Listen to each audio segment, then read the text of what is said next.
வணக்கம். இந்திய நேரப்படி இரவு 8:30 மணி செய்திகள்.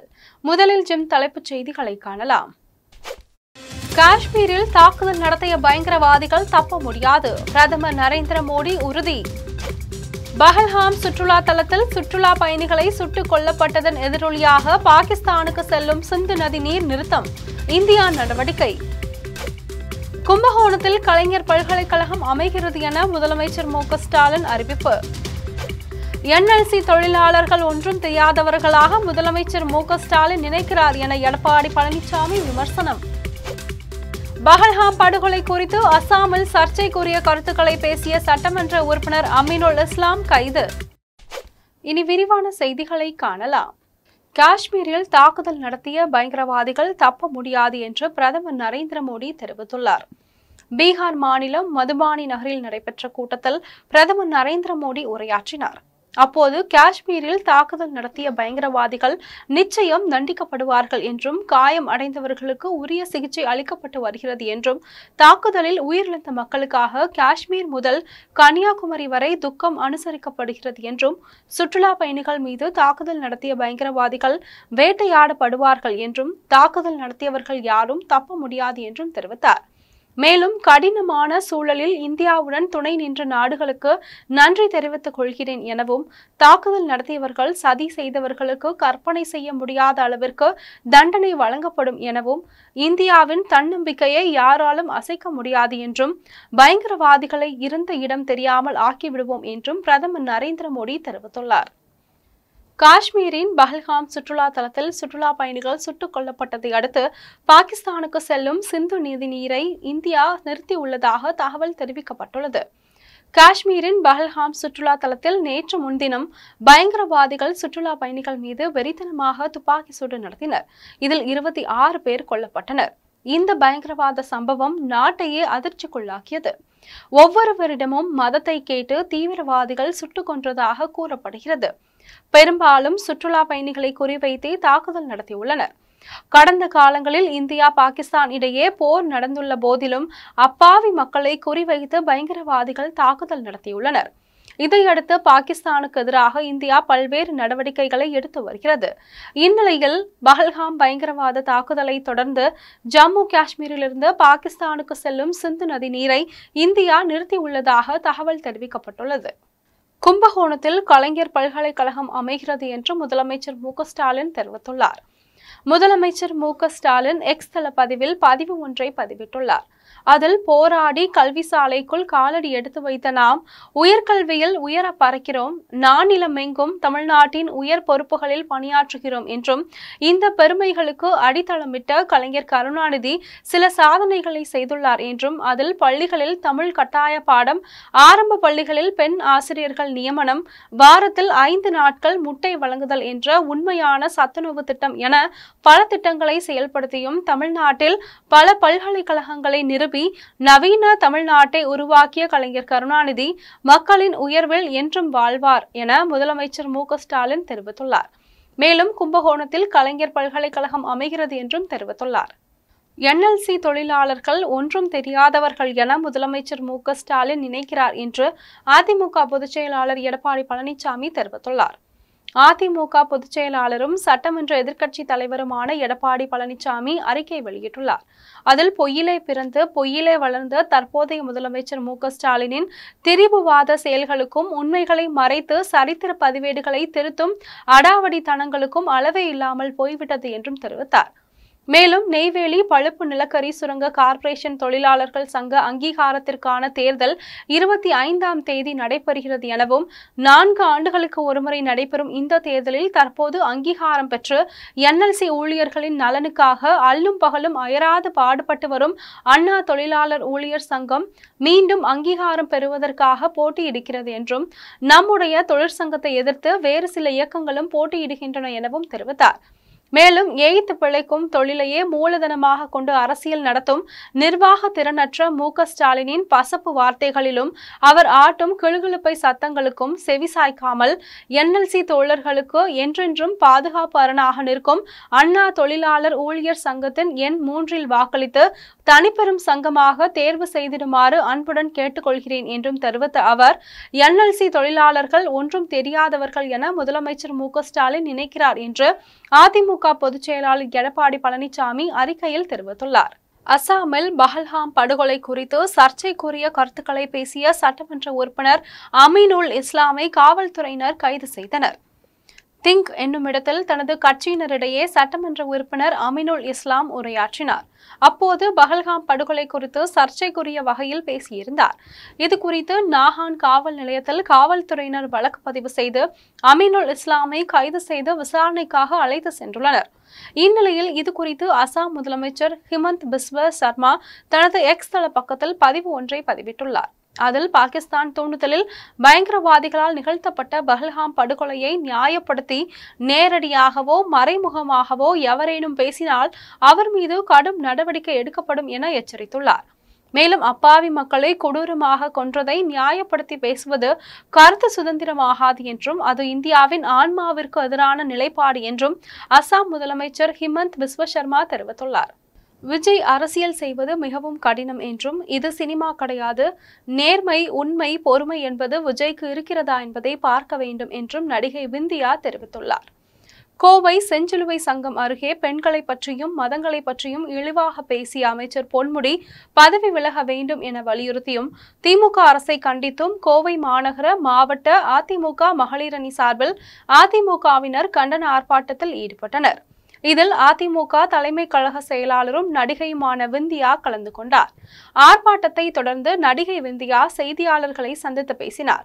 அப்போது ஆள தெரியாத திமுக ஆட்சியில் பெண்கள் மட்டுமல்ல, பெண்களுக்கு எதிரான எத்தனையோ குற்றங்கள் நடைபெற்று கொண்டிருக்கிறது என்றும் எதிர்க்கட்சிகளை மத்திய அரசை குறை சொல்வதையே நோக்கமாக கொண்டிருக்கும் என்றும் ஆனால் ஒட்டுமொத்த தமிழ்நாட்டு மக்களும் மாநில கோர்ட்டும் உச்சநீதிமன்றமும் திமுகவையும் திமுக அமைச்சர்களையும் காரி துப்பிக் கொண்டுதான் இருக்கிறது என்றும் இதெல்லாம் செய்திகளில் வராத அளவிற்கு செய்திகளை மறைத்து விடுகிறார்கள் என்றும் நடிகை விந்தியா தெரிவித்துள்ளார். இன்னைக்கு எங்க கழக பொதுச் செயலாளர் மாண்புமிகு எதிர்க்கட்சி தலைவர் புரட்சி தமிழர் அண்ணன் எடப்பாடியார் அவர்களின் ஆணைக்கிணங்க எங்க அன்பு அண்ணன் அரசு கொறடா எதிர்க்கட்சி கொறடா முன்னாள் அமைச்சர் எங்க அன்பு சகோதரர் SP வேலுமணி அவர்களின் ஆணைக்கிணங்க இன்னைக்கு மாபெரும் கண்டன ஆர்ப்பாட்டம். திமுக அமைச்சராக இருக்கிற பொன்முடி அவர்கள் பெண்கள் பற்றியும் ஒரு மதத்தை பற்றியும் இழிவாக பேசின பேச்சுக்கு கண்டனம் தெரிவித்து ஒரு மாபெரும் ஆர்ப்பாட்டம் இங்கே நடந்திருக்க கோவையில். இந்த ஆர்ப்பாட்டத்தில் கலந்துக்கிட்ட அத்தனை ஊடக நண்பர்களுக்கும் என் நன்றிகளையும் வணக்கங்களையும் தெரிவிச்சுக்கிறேன். இன்னைக்கு இந்த ஆளத் தெரியாத திமுக ஆட்சி காலத்தில் பெண்களுக்கு மட்டும் இல்லை, மக்களுக்கு எதிராக எத்தனையோ குற்றங்கள் எத்தனையோ அவலங்கள் நடந்துகிட்டு இருக்கு. ஆளுநருக்கு எதிராக தமிழக அரசிற்கு உச்சநீதிமன்றம் வாங்கிய தீர்ப்பு என்பது மாநில சுய ஆட்சியை தூக்கி பிடிக்கும் தீர்ப்பாக அமைந்திருக்கிறது என்று சென்னையில் சட்டத்துறை செயலாளரும் நாடாளுமன்ற உறுப்பினருமான NR இளங்கோ தெரிவித்தார். சென்னை உயர்நீதிமன்ற வாயிலில் ஜனநாயக வழக்கறிஞர்கள் சங்கம் உள்ளிட்ட 10 வழக்கறிஞர்கள் சங்கங்கள் சார்பில் நீதிமன்றங்களை மிரட்டும் பாஜக நாடாளுமன்ற உறுப்பினர்களை கண்டித்தும் உச்சநீதிமன்ற தீர்ப்பை விமர்சித்த துணை குடியரசுத் தலைவரை எதிர்த்தும் கண்டன ஆர்ப்பாட்டம் நடைபெற்றது. ஆர்ப்பாட்டத்தில் திமுகவின் சட்டத்துறை செயலாளரும் நாடாளுமன்ற உறுப்பினருமான NR இளங்கோ உள்ளிட்ட வழக்கறிஞர்கள் திரளாக கலந்து கொண்டு கண்டன கோஷங்களை எழுப்பினர். ஆர்ப்பாட்டத்தில் சட்டத்துறை செயலாளரும் நாடாளுமன்ற உறுப்பினருமான NR இளங்கோ பேசினார். அப்போது ஜனநாயக அமைப்பில் மிக உயரிய பதவியில் இருக்கக்கூடியவர் நீதிமன்றங்களை குறைத்து மதிப்பிட்டு நீதிமன்றங்களின் தீர்ப்பை தவறாக விமர்சிப்பதை எதிர்த்து ஒன்று சேர்ந்து போராடி வருகிறோம் என்றும் ஆளுநருக்கு எதிராக தமிழக அரசிற்கு உச்சநீதிமன்றம் வாங்கிய தீர்ப்பு என்பது மாநில சுய ஆட்சியை தூக்கி பிடிக்கும் தீர்ப்பாக அமைந்திருக்கிறது என்றும் இளங்கோ தெரிவித்தார். காஷ்மீரில் நடந்த பயங்கரவாத படுகொலை அதிர்ச்சி அளிக்கிறது என்றும் ஒட்டுமொத்த இந்தியர்களும் ஒருங்கிணைந்து இதனை தடுக்க இந்திய அரசிற்கு உறுதுணையாக இருக்க வேண்டும் என்றும் சென்னையில் தொல் திருமாவளவன் வேண்டுகோள் விடுத்துள்ளார். சென்னையில் விடுதலை சிறுத்தைகள் கட்சியின் தலைவர் தொல் திருமாவளவன் செய்தியாளர்களை சந்தித்து பேசினார்.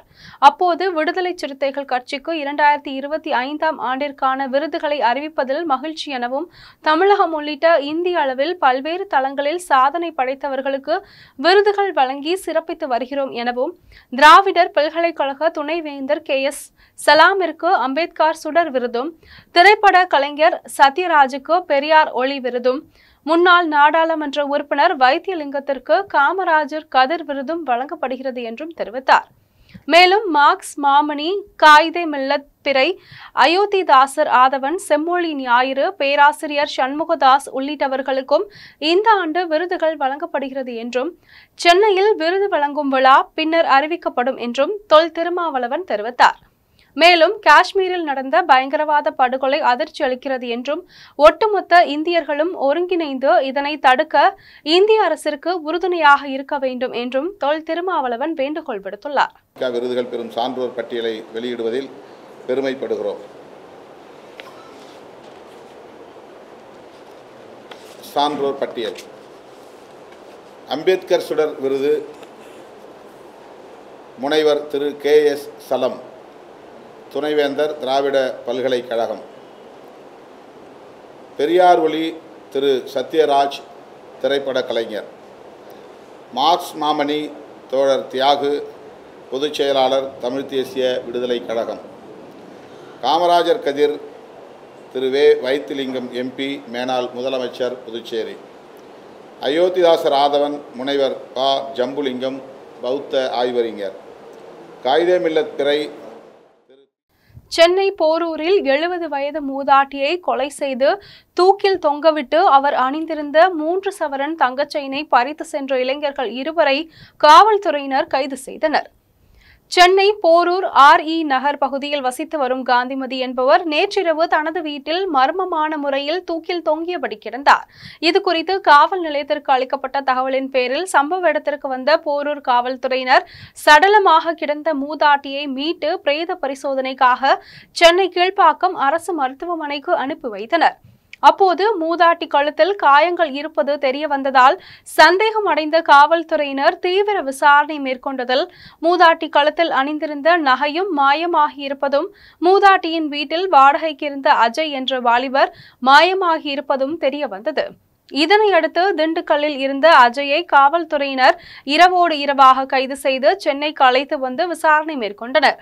அப்போது தனது நண்பரும் தானும் வீட்டில் இருந்தபோது வீட்டின் உரிமையாளர் மூதாட்டி காந்திமதி வீட்டை காலி செய்யும்படி கூறியதால் ஏற்பட்ட தகராறில் மூதாட்டியை தள்ளிவிட்டதில் சம்பவ இடத்திலேயே அவர் உயிரிழந்தார் என்றும், இதனை மறைப்பதற்காக தனது நண்பர் அன்வரும் தானும் சேர்ந்து வராண்டாவில் மூதாட்டியை சேலையில் தொங்கவிட்டு தற்கொலை செய்து கொண்டதாக நாடகம் ஆடியதாகவும், மூதாட்டியின் கழுத்தில் இருந்த தங்கச் செயினை பறித்து சென்றதாகவும் அஜய் தெரிவித்தார்.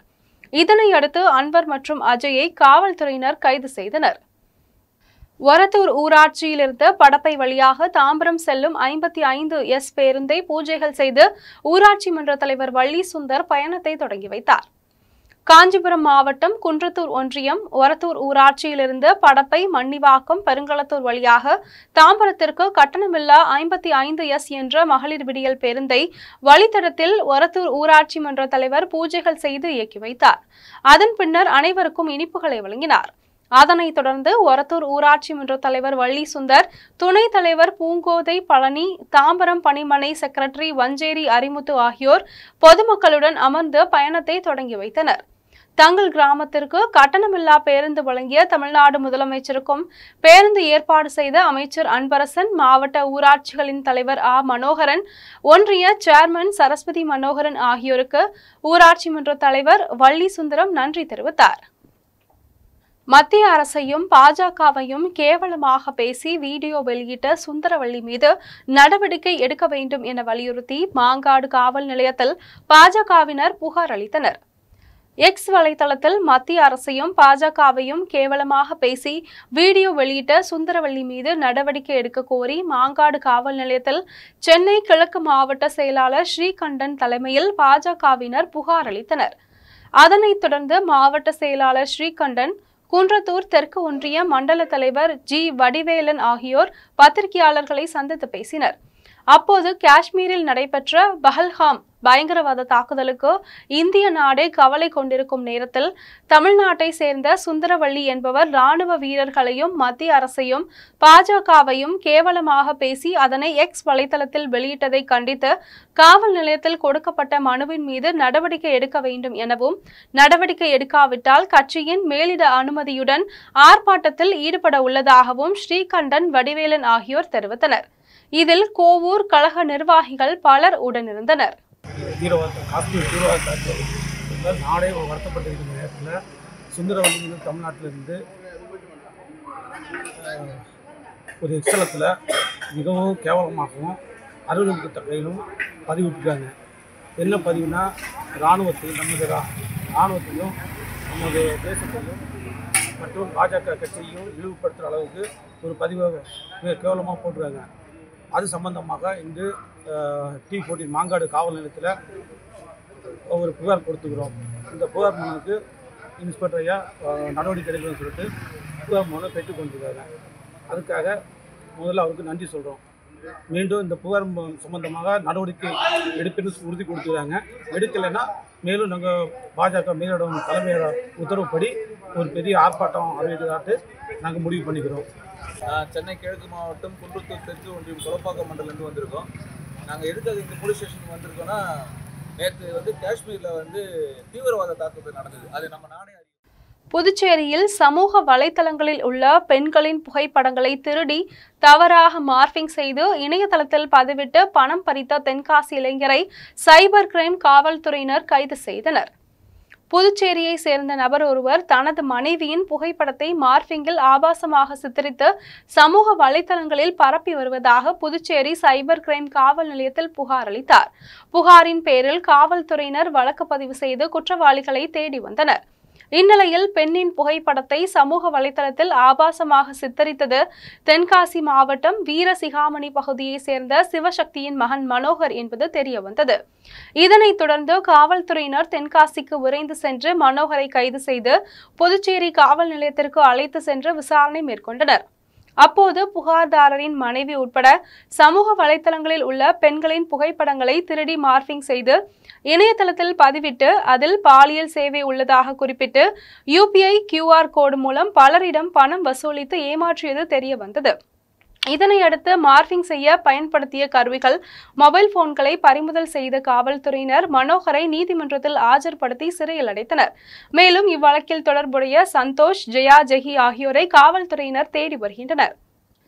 நாகையிலிருந்து இலங்கை செல்லும் பயணிகளின் படகு விபத்தில் சிக்கினால் பயணிகளை மீட்பது போன்ற ஒத்திகை நிகழ்ச்சியை காரைக்கால் கடலோர பாதுகாப்பு படை வீரர்கள் தத்ரூபமாக நடத்தினர். இந்திய கடலோர காவல் படை சார்பில் நடுக்கடலில் பாதுகாப்பு மற்றும் மீட்பு பணி ஒத்திகை நிகழ்ச்சி நடைபெற்றது. அதன்படி நாகையிலிருந்து நடுக்கடலில் இலங்கைக்கு செல்லும் பயணிகள் படகு விபத்திற்குள்ளானதை போன்ற ஒத்திகை நிகழ்ச்சி நடைபெற்றது. நிகழ்ச்சியில் 5 கப்பல்களில் வந்த கடலோர பாதுகாப்பு படை வீரர்கள் மற்றும் தீயணைப்பு வீரர்கள் பங்கேற்று ஹெலிகாப்டர் மற்றும் டோர்னியர் விமானம் மூலம் தண்ணீரில் தத்தளிக்கும் பயணிகளை தத்ரூபமாக மீட்டனர். நிகழ்ச்சியில் காரைக்கால், நாகப்பட்டினம் மாவட்ட ஆட்சியர்கள் மற்றும் புதுச்சேரி, தமிழகத்தை சேர்ந்த மீன்வளத்துறை அதிகாரிகள் கலந்து கொண்டனர். பவானியில் இடிக்கப்பட்ட சாக்கடை கால்வாயை கட்டித்தர வேண்டும் என வலியுறுத்தி வியாபாரிகள் மற்றும் பொதுமக்கள் சாலை மறியல் போராட்டத்தில் ஈடுபட்டனர். ஈரோடு மாவட்டம் பவானி நகராட்சிக்கு உட்பட்ட 21 மற்றும் 27வது வார்டு பகுதிகளில் 100க்கும் மேற்பட்ட குடியிருப்புகளும் 50க்கும் மேற்பட்ட பூக்கடைகளும் அமைந்துள்ளது. இப்பகுதியில் உள்ள சாக்கடை கால்வாய் முறையாக தூர்வாரப்படாமல் அதிகப்படியான சாக்கடை கழிவுநீர் தேங்கி துர்நாற்றம் வீசுவதாக பொதுமக்கள் தொடர்ந்து குற்றம் சாட்டி வந்தனர். இந்நிலையில் நகராட்சி அதிகாரிகள் JCB இயந்திரம் மூலம் சாக்கடை கால்வாய் மீது போடப்பட்டுள்ள கான்கிரீட்டுகளை உடைத்து கழிவு நீரை அப்புறப்படுத்தினர். இதனை கண்ட பொதுமக்கள் ஒன்று திரண்டு பணியில் ஈடுபட்டு கொண்டிருந்த நகராட்சி அதிகாரிகளிடம் எதற்காக கான்கிரீட் தளத்தை இடித்து கழிவுநீரை அப்புறப்படுத்துகிறீர்கள் எனவும், மீண்டும் சாக்கடை கழிவுநீர் கால்வாய் எப்போது கட்டித்தருவீர்கள் எனவும் கேள்வி எழுப்பினர். அப்போது சாக்கடை கழிவுநீர் கால்வாய் கட்டுவதற்கு நகராட்சி நிர்வாகத்திடம் போதுமான நிதி இல்லை என்றும், தற்போது சாக்கடை கழிவுநீர் தேங்காமல் இருப்பதற்காக தற்காலிக நடவடிக்கையாக சாக்கடை கழிவுநீர் கால்வாய் JCB இயந்திரம் மூலம் இடித்து அப்புறப்படுத்தப்பட்டு வருவதாக தெரிவித்தனர். இந்த நிலையில் இதற்கு எதிர்ப்பு தெரிவித்த அப்பகுதியை சேர்ந்த வியாபாரிகளும் பொதுமக்களும் தொப்பூர் தேசிய நெடுஞ்சாலையில் திடீரென சாலையில் அமர்ந்து மறியல் போராட்டத்தில் ஈடுபட்டனர். இது குறித்து தகவல் அறிந்து சம்பவ இடத்திற்கு வந்த பவானி காவல்துறையினர் மற்றும் நகரமன்ற தலைவர் உள்ளிட்டோர் பொதுமக்களிடம் வியாபாரிகளுடன் பேச்சுவார்த்தை நடத்தினர். அப்போது 1 மாத காலத்திற்குள்ளாக சாக்கடை கால்வாய் கட்ட நடவடிக்கை எடுக்கப்படும் என நகராட்சி நிர்வாகம் சார்பில் உறுதியளிக்கப்பட்டதை தொடர்ந்து மறியல் போராட்டத்தில் ஈடுபட்ட பொதுமக்கள் கலைந்து சென்றனர். காஷ்மீர் பஹல்காம் தாக்குதலில் உயிரிழந்தவர்களுக்கு மதுரையில் பாஜக வழக்கறிஞர் அணி சார்பில் மலர் தூவி அஞ்சலி செலுத்தப்பட்டது. காஷ்மீர் பகுதியில் அமைந்துள்ள சுற்றுலா தலமான பஹல்காம் பகுதியில் நேற்று பிற்பகலில் பயங்கரவாதிகள் சுற்றுலா பயணிகளை நோக்கி நடத்தப்பட்ட துப்பாக்கி சூட்டில் 28 பேர் கொல்லப்பட்டனர். இது நாடு முழுவதிலும் பெரும் அதிர்வலைகளை ஏற்படுத்தியது. இந்த தாக்குதலில் உயிரிழந்த கணவன் உடல் அருகே பெண் அமர்ந்திருந்த காட்சி காண்போரின் இதயத்தை சுக்குநூறாக உடைக்கும் விதமாக அமைந்தது. இந்நிலையில் நாடு முழுவதிலும் பஹல்காம் தாக்குதலில் உயிரிழந்தவர்களுக்கு அஞ்சலி செலுத்தப்பட்டு வருகிறது. அதன்படி மதுரை மாவட்ட நீதிமன்றம் முன்பு மதுரை வழக்கறிஞர்களும் மத்திய பாஜக தலைவருமான ஐயப்ப ராஜா தலைமையில் பயங்கரவாத தாக்குதலில் உயிரிழந்த 28 பேரின் படத்திற்கு மலர் தூவி அஞ்சலி செலுத்தப்பட்டது. இதில் மதுரை மாநகர பாஜக வழக்கறிஞர்கள், பாஜக நிர்வாகிகள் மற்றும் மகளிர் அணி நிர்வாகிகள் உள்ளிட்ட 50க்கும் மேற்பட்டோர் கலந்து கொண்டு அஞ்சலி செலுத்தினர். ஜம்மு காஷ்மீரில் தீவிரவாதிகள் தாக்குதலில் 28 பேர் உயிரிழந்த சம்பவத்தின் எதிரொலியாக தென்காசி மாவட்டம் மேற்கு தொடர்ச்சி மலை அடிவாரத்தில் உள்ள தமிழக கேரள எல்லையான புளியரையில் காவல்துறையினர் தீவிர வாகன சோதனையில் ஈடுபட்டனர். ஜம்மு காஷ்மீரில் தீவிரவாதிகள் தாக்குதலில் 28 பேர் உயிரிழந்த சம்பவத்தின் எதிரொலியாக நாடு முழுவதும் காவல்துறையினர் பாதுகாப்பு பணியில் ஈடுபட்டு வருகின்றனர். அதன்படி தென்காசி மாவட்டத்தில் தமிழக கேரள எல்லையான புளியரையில் உள்ள காவல்துறை சோதனை சாவடியில் கேரளாவிலிருந்து தமிழகத்திற்கு வரும் வாகனங்களையும் தமிழகத்திலிருந்து கேரளாவிற்கு செல்லும் வாகனங்களையும் ஆயுதமேந்திய காவல்துறையினர் வாகன தணிக்கையில் ஈடுபட்டனர். இதேபோன்று புளியங்குடி, வாசுதேவநல்லூர், சிவகிரி, சங்கரன் கோவில், ஆலங்குளம், சுரண்டை ஆகிய பகுதிகளில் ஆயுதமேந்திய காவலர்கள் பாதுகாப்பு பணியில் ஈடுபடுத்தப்பட்டுள்ளதாகவும் தமிழகத்தில் தீவிரவாதிகள் ஊடுருவலை தடுக்கும் விதமாக இந்த வாகன தணிக்கை நடத்துவதாகவும் காவல்துறையினர் தெரிவித்துள்ளனர். தஞ்சை அரசு ராச மிராசுதார் மருத்துவமனையில் மகப்பேறு பச்சிளம் குழந்தை பிரிவில் ஏற்பட்ட தீ விபத்தால் அலறி அடித்துக் கொண்டு கர்ப்பிணிகள் மற்றும் குழந்தை பெற்ற தாய்மார்கள் வெளியே ஓடி வந்தனர். தஞ்சாவூர் பழைய பேருந்து நிலையம் அருகே செயல்பட்டு வரும் அரசு ராசா மிராசுதார் மருத்துவமனையில் தஞ்சாவூர், திருவாரூர், புதுக்கோட்டை, பெரம்பலூர், அரியலூர் உள்ளிட்ட சுற்றுவட்டார மாவட்டங்களைச் சேர்ந்த 500க்கும் மேற்பட்ட கர்ப்பிணிகள் சிகிச்சைக்காக சேர்ந்துள்ளனர். மேலும் பிறந்த பச்சிளம் குழந்தைகளும் அங்கு சிகிச்சை பெற்று வருகின்றனர். இந்நிலையில் முதல் தளத்தில் திடீரென மின்கசிவால் தீ விபத்து ஏற்பட்டது. இந்த தீ விபத்தால் முதல் தளம் முழுவதும் புகை மூட்டம் ஏற்பட்டது. இதனால் அங்கு சிகிச்சை பெற்று வந்த கர்ப்பிணி பெண்கள் மற்றும் பச்சிளம் குழந்தைகளை தூக்கி கொண்டு பெண்கள் வெளியே ஓடி வந்தனர். மேலும் கட்டிடம் முழுவதும் மின்சார துண்டிப்பு ஏற்பட்டது. இதனால் வெளியே காத்திருந்த உறவினர்கள் அச்சமடைந்தனர். இதனை அடுத்து மருத்துவமனை ஊழியர்கள், செவிலியர்கள் மற்றும் உறவினர்கள் மருத்துவமனை உள்ளே சிக்கியிருந்த கர்ப்பிணி பெண்கள் மற்றும் பச்சிளம் குழந்தைகளை மீட்டு கொண்டு வந்து அருகிலுள்ள கட்டிடத்தில் பாதுகாப்பாக சேர்த்தனர். இதனை அடுத்து மாவட்ட ஆட்சியர் பிரியங்கா பங்கஜம், மாவட்ட காவல்துறை கண்காணிப்பாளர் ராஜாராம் சம்பவ இடத்திற்கு வந்து தீ விபத்து நடைபெற்ற இடத்தையும் பாதுகாப்பாக மீட்கப்பட்ட கர்ப்பிணிகள் மற்றும் பச்சிளம் குழந்தைகளை பார்வையிட்டனர். ஆத்தூர் அருகே அம்மம்பாளையத்தில் தாமோதரன் என்பவருக்கு சொந்தமான குடோனில் ஏற்பட்ட தீ விபத்தில் ரூபாய் 2 லட்சம் மதிப்பிலான சாக்கு கட்டுகள் எரிந்து சேதமடைந்தது. சேலம் மாவட்டம் ஆத்தூர் அம்மம்பாளையம் பகுதியில் தாமோதரன் என்பவதற்கு சொந்தமான குடோன் உள்ளது. இந்த குடோனில் ஜவ்வரிசி பேக் செய்வதற்காக 16,000 சாக்கு பைகள் குடோனில் அடுக்கி வைக்கப்பட்டிருந்தது. இந்நிலையில் இரவு நேரத்தில் திடீரென குடோன் பகுதியில் இருந்து கரும்புகை மூட்டம் வந்தது. இதனை கண்ட பொதுமக்கள் ஆத்தூர் தீயணைப்பு நிலையத்திற்கு அளித்த தகவலின் பேரில் தீயணைப்பு நிலைய அலுவலர் அசோகன் தலைமையிலான வீரர்கள் சம்பவ இடத்திற்கு விரைந்து சென்று சுமார் 2 மணி நேரத்திற்கு மேலாக போராடி தீயை அணைத்தனர். இந்த தீ விபத்தில் ரூபாய் 2 லட்சம் மதிப்பிலான சாக்கு கட்டுகள் முற்றிலும் எரிந்து சேதமடைந்தது. குடோனில் ஆட்கள் யாரும் இல்லாததால் உயிர் சேதம் தவிர்க்கப்பட்டது. மேலும் இது குறித்து காவல்துறையினர் விசாரணை மேற்கொண்டனர். கொடைக்கானலில் தங்கும் விடுதியில் பெண்ணிடம் திட்டமிட்டு கத்தியை காட்டி மிரட்டி நகைகளை கொள்ளையடித்த 2 பெண்கள், கள்ளக்காதலன் உட்பட 3 பேரை காவல்துறையினர் கைது செய்தனர். திண்டுக்கல் மாவட்டம் கொடைக்கானலில் உள்ள தங்கும் விடுதியில் அறை எடுத்து தங்கிய கல்லுப்பட்டி பகுதியை சேர்ந்த நந்தினி, லாவண்யா ஆகியோர் கொடைக்கானல் காவல் நிலையத்தில் தங்களுடைய நகைகளை மர்ம நபர் கத்தியை காட்டி மிரட்டி பறித்து சென்றதாக புகார் அளித்தனர். புகாரின் பேரில் சம்பவ இடத்திற்கு வந்த காவல்துறையினர் விடுதியின் சிசிடிவி காட்சிகளை ஆராய்ந்த பின்னர் பெண்களிடம் விசாரணை மேற்கொண்டனர். அப்போது புகார் அளித்த லாவண்யா மற்றும் நந்தினி முன்னுக்கு பின் முரணாக காவல்துறையினரிடம் பதில் அளித்ததால் சந்தேகமடைந்த காவல்துறையினர் விசாரணையை தீவிரப்படுத்திய போது சீலப்பட்டியில் கணவர் பகவதி ராஜியுடன் வசித்து வரும் அனிதா அடிக்கடி தனது தம்பி கோகுல் வீட்டிற்கு வந்து சென்றதாகவும் அப்போது அவர் அணிந்திருந்த நகைகளை பறிக்க திட்டமிட்டு கொடைக்கானலில் விடுதியில் அறை எடுத்து அனிதாவுடன் இருவரும் தங்கியிருந்ததாகவும் அதன் பின்னர் தாங்கள் தங்கியிருந்த இடத்தையும் அறையின் எண்ணையும் செல்போன் மூலம் அனுப்பி வைத்த நிலையில் சாந்தகுமார் கத்தியுடன் வந்து அனைவரையும் மிரட்டி அனிதா அணிந்திருந்த ஒரிஜினல் தங்க நகைகளையும் தாங்கள் அணிந்திருந்த கவரிங் நகைகளையும் பறித்து சென்றதாக நந்தினி மற்றும் லாவண்யா தெரிவித்தனர். இதனை அடுத்து நந்தினி, லாவண்யா மற்றும் இளைஞர் சாந்தகுமாரை காவல்துறையினர் கைது செய்து நீதிமன்றத்தில் ஆஜர்படுத்தி சிறையில் அடைத்தனர். மாதவரம் நடராஜன் நகரில் கட்டப்பட்டுள்ள புதிய தியான சிவ தர்ஷன் பவன் கட்டிடத்தை மாதவரம் சட்டமன்ற உறுப்பினர் எஸ். சுதர்சனம் திறந்து வைத்தார். மாதவரம் நடராஜன் நகர் விரிவாக்கம் குடியிருப்பு பகுதியில் பிரம்மகுமாரிகள் வித்யாலயம் சார்பில் புதிய தியான சிவதர்ஷன் மண்டபம் திறப்பு விழா பிரம்மகுமாரிகள் தலைவி பீனா தலைமையில் நடைபெற்றது.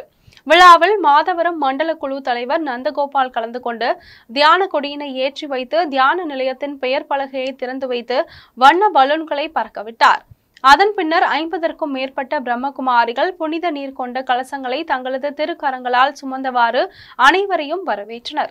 இதனைத் தொடர்ந்து விழாவில் சிறப்பு அழைப்பாளராக மாதவரம் சட்டமன்ற உறுப்பினர் எஸ். சுதர்சனம் கலந்து கொண்டு புதிய தியான சிவதர்ஷன் பவன் 3 அடுக்கு கட்டிடத்தை ரிப்பன் வெட்டி திறந்து வைத்தார். பின்னர் குத்துவிளக்கு ஏற்றி வைத்து அனைவருக்கும் இனிப்புகளை வழங்கி வாழ்த்துரையாற்றினார். இதில் ராஜஸ்தான் மாநில மூத்த ராஜயோக தியான ஆசிரியர் மவுண்ட் அபு மஞ்சு, பிராட்வே கிளையின் சகோதரி கீதா, முன்னாள் மாமன்ற உறுப்பினர் லோகநாதன் உள்ளிட்ட பிரம்மகுமாரிகள் திரளாக கலந்து கொண்டு விழாவை சிறப்பித்தனர். விழாவின் இறுதியில் உடல் ஆரோக்கியம் குறித்து இருசக்கர வாகன விழிப்புணர்வு பேரணி நடைபெற்றது. காஷ்மீரில் தீவிரவாதிகளால் சுட்டுக் கொல்லப்பட்ட சுற்றுலா பயணிகளுக்கு ஓமலூர் பாஜக சார்பில் அஞ்சலி செலுத்தப்பட்டது. காஷ்மீரின் பஹல்காம் பகுதியில் சுற்றுலா பயணிகளை குறிவைத்து பயங்கரவாதிகள் கொடூர தாக்குதலை நடத்தியதில் காஷ்மீருக்கு சுற்றுலா வந்த வெளிநாட்டவர் உட்பட 28 அப்பாவி பொதுமக்கள் சுட்டுக் கொல்லப்பட்டனர். இதனையடுத்து காஷ்மீரில் கொடூர தாக்குதல் நடத்திய பயங்கரவாதிகளுக்கு தக்க பதிலடி கொடுக்க மத்திய அரசு ராணுவ நடவடிக்கைகளை மேற்கொண்டு வருகிறது. இந்நிலையில் உயிரிழந்தவர்களுக்கு அஞ்சலி செலுத்தும் நிகழ்ச்சி நாடு முழுவதும் நடைபெற்று வருகிறது. அதன் ஒரு பகுதியாக சேலம் மேற்கு மாவட்டம் ஓமலூர் ஒன்றிய பாரதிய ஜனதா கட்சியின் சார்பில் மாவட்ட துணைத் தலைவர் சிபி ரவி தலைமையில் பயங்கரவாதிகளின் தாக்குதலுக்கு உயிரிழந்தவர்களுக்கு அஞ்சலி செலுத்தும் நிகழ்ச்சி நடைபெற்றது. நிகழ்ச்சியில் ஒன்றிய தலைவர் சேதுபதி, அருண் செல்வம், ஸ்ரீபதி, பரத் உள்ளிட்ட பாஜக நிர்வாகிகள் பங்கேற்று கருப்பு பேட்ஜ் அணிந்து கொண்டு இறந்தவர்களின் ஆன்மா சாந்தி அடைய உருவப்படத்திற்கு மலர் தூவி மௌன அஞ்சலி செலுத்தினர். மீண்டும் தலைப்புச் செய்திகள். காஷ்மீரில் தாக்குதல் நடத்திய பயங்கரவாதிகள் தப்ப முடியாது, பிரதமர் நரேந்திர மோடி உறுதி. பஹல்காம் சுற்றுலா தலத்தில் சுற்றுலா பயணிகளை சுட்டுக் கொல்லப்பட்டதன் எதிரொலியாக பாகிஸ்தானுக்கு செல்லும் சிந்து நதி நீர் நிறுத்தம், இந்தியா நடவடிக்கை. கும்பகோணத்தில் கலைஞர் பல்கலைக்கழகம் அமைகிறது என முதலமைச்சர் மு.க. ஸ்டாலின் அறிவிப்பு. NLC தொழிலாளர்கள் ஒன்றும் தெரியாதவர்களாக முதலமைச்சர் மு.க. ஸ்டாலின் நினைக்கிறார் என எடப்பாடி பழனிசாமி விமர்சனம். பஹல்காம் படுகொலை குறித்து அசாமில் சர்ச்சைக்குரிய கருத்துக்களை பேசிய சட்டமன்ற உறுப்பினர் அமீனுல் இஸ்லாம் கைது. இத்துடன் செய்திகள் நிறைவடைகின்றன. மீண்டும் செய்திகள் நள்ளிரவு 12 மணிக்கு. உடனுக்குடன் செய்திகளை காண GemLive.tv என்ற இணையதளத்தில் இணைந்திருங்கள். நன்றி, வணக்கம்.